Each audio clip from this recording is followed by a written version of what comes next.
The Joe Rogan Experience.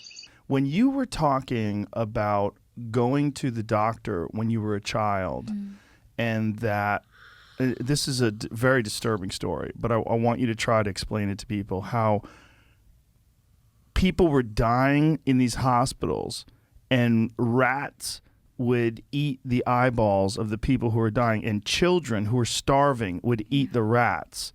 And Wait a minute. Wait a minute. The rats was eating people's eyeballs, and then the children would start to eat the rats? What in the world type of survival boot camp is, what the... balls of the people who were dying, and children who were starving would eat the rats. And then the children would die and the rats would eat the children. Yeah. Explain what this was like, that you how did you see this? Well, I mean, seeing that the bodies on the streets like everyday thing. It was no. Where were the bodies? Like just laying around on the streets? Also, they are floating in the rivers, and then Oh, they wow. also train my station gosh. somehow had a lot of dead bodies because North Korea is very cold, and there's a train waiting area, and North Korea has one train go to one distance like once a month, and like here it would take like 1 hour to go the other place. In North Korea, it take a month at least to go because there's no electricity, and sometimes people have to push the train. They have to push the train. Oh Yeah. my gosh. Yeah, traveling in North Korea is an unbelievably difficult thing within North Korea. So, I mean, anyway, so in train stations, that's when people die mostly. And in North Korea, the hardest thing as a child for me is that when my mom goes away to find food, like we don't have we don't have phones, we don't have letters.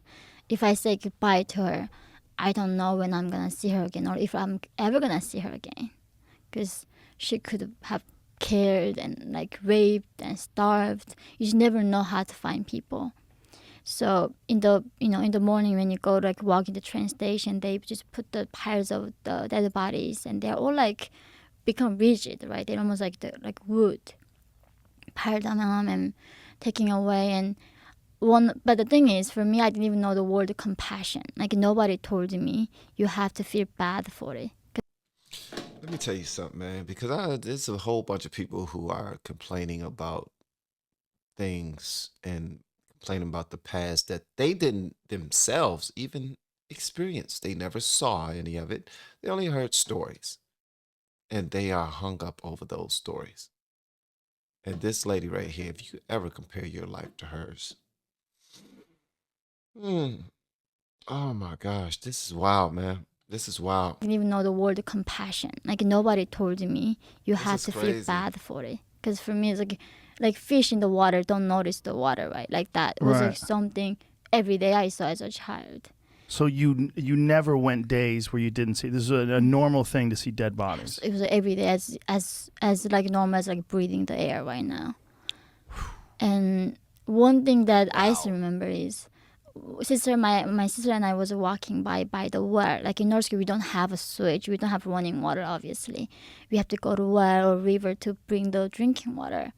And there's a young teenage boy, I think, lying down, and his intestines coming out of his back. When you're really malnourished, that thing all opens up. You got zero fat.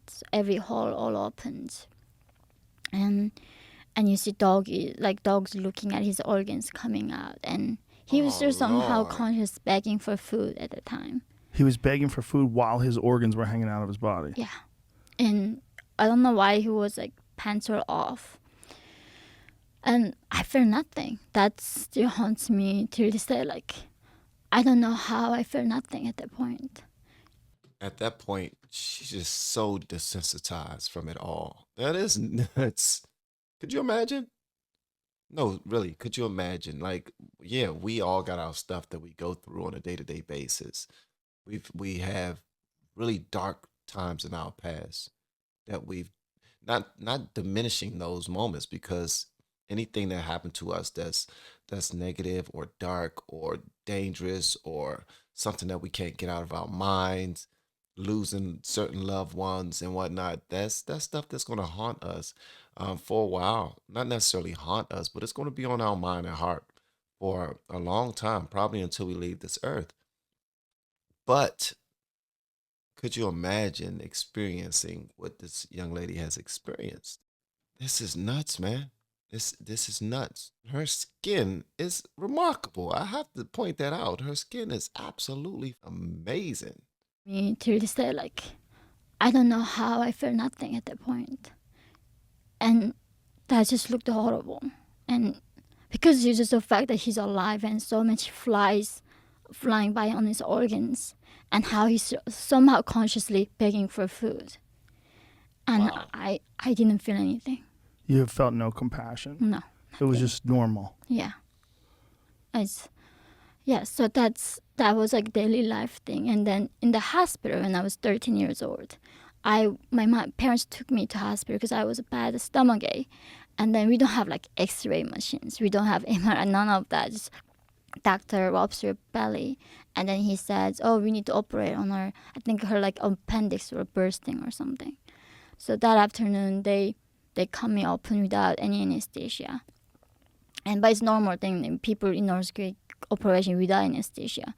But the chances of you going They operated her on. They operating on people with absolutely no anesthesia.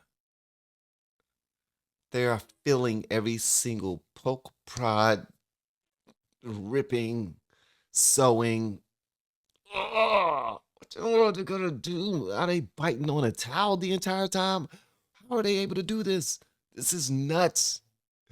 This is absolutely nuts, man. North Korea and starvation. Man, this is crazy. people in North Korea operation without anesthesia. But the chances of you going to surgery is a lot higher for you getting infected because we don't have penicillin. The nurse is using a 1 needle to inject every single patient. Oh Lord. So who do you know what the other person has? You get from actually more sick by being in the hospital. Lord. Right. Oh Lord. And this is where we don't, of course, have an indoor bathroom for the patient. We have to go outside. And in between there's a piles of dead human bodies.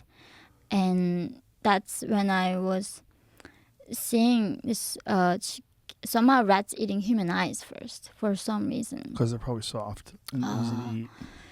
And these women, my I don't know, gosh. in my age probably, short hair, wearing these flower pants, and when they're dead, all like their mouth is somehow open, and their all eyes are hollow, and you see children like looking at the rats and laughing and chasing them, and adults telling them like, don't eat those, you're gonna get sick from it.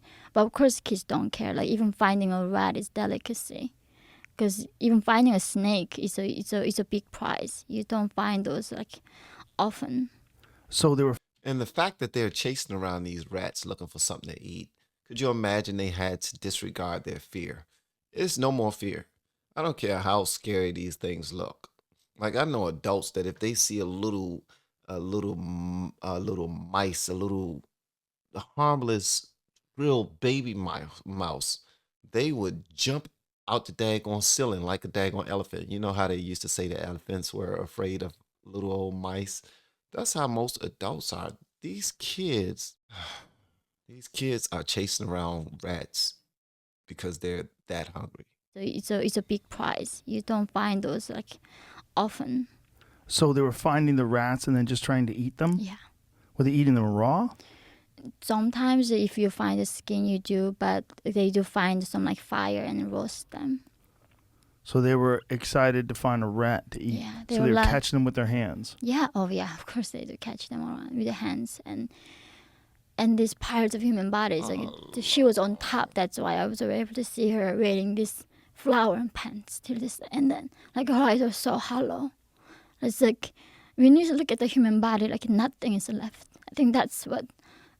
It's not like just death is sad. It's just like how it becomes nothing. So Right. empty inside. She does not know the shame or pain. Just she was lying there like that. And you see children just chasing them and laughing and try to catch the rats. And the children didn't feel anything being around the dead bodies. Just Let me tell you something. Joe Rogan is so damn cool. The way that he continues on with the questions and the calm and he's not disregarding anything. He's empathizing while at the same time asking all of the right questions. This dude is a crazy pro. crazy pro. Shout out to him for that, man. It's how long has he been doing podcasting? I know he's been doing many different type of things for a while, interviewing, live interviewing people in the middle of MMA rings and whatnot like that. But he's a pro, man. This is pro. Just hearing these stories and like up close and personal, and you know that if I'm calm, she'll be more calm. If I break down, she's gonna break down because you can hear it in her voice. Like breaking down is just like it's right there. It's right there. It's right there.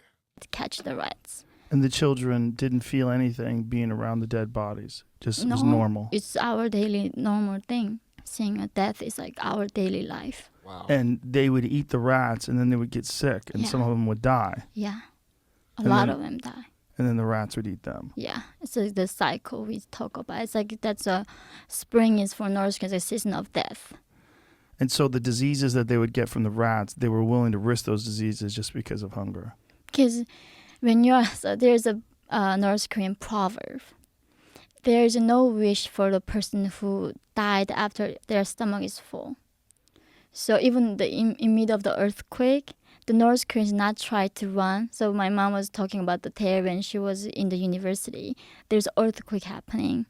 And do you know what these students doing? Is not running out of the building and try to survive. They go to kitchen. So before they die, they eat at least. So they can die.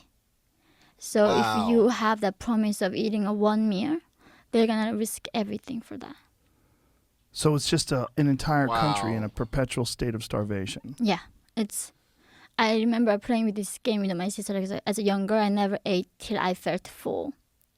So I would compare myself. Like I tell her, like I can eat 100 bread, and she's like, I can eat the mountains of bread. I can eat like 10,000 more than what you just said, because I don't know the limits of my stomach. 'Cause Right. I never tested it. So you always were hungry. Always hungry, never felt full. Catch new episodes of the Wow, man. You can see that. You can see Joe Rogan was bothered. Like Joe Rogan was like, "Shh, this is hard. This is difficult." Never been to the point where she don't ever know. She never knew how it felt to be full.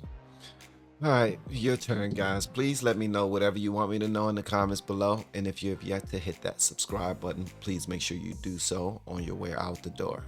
Once again, guys, I'm Van, and now we are all the LFR family. And I look forward to seeing you on the next video, hopefully inside the Patreon as well.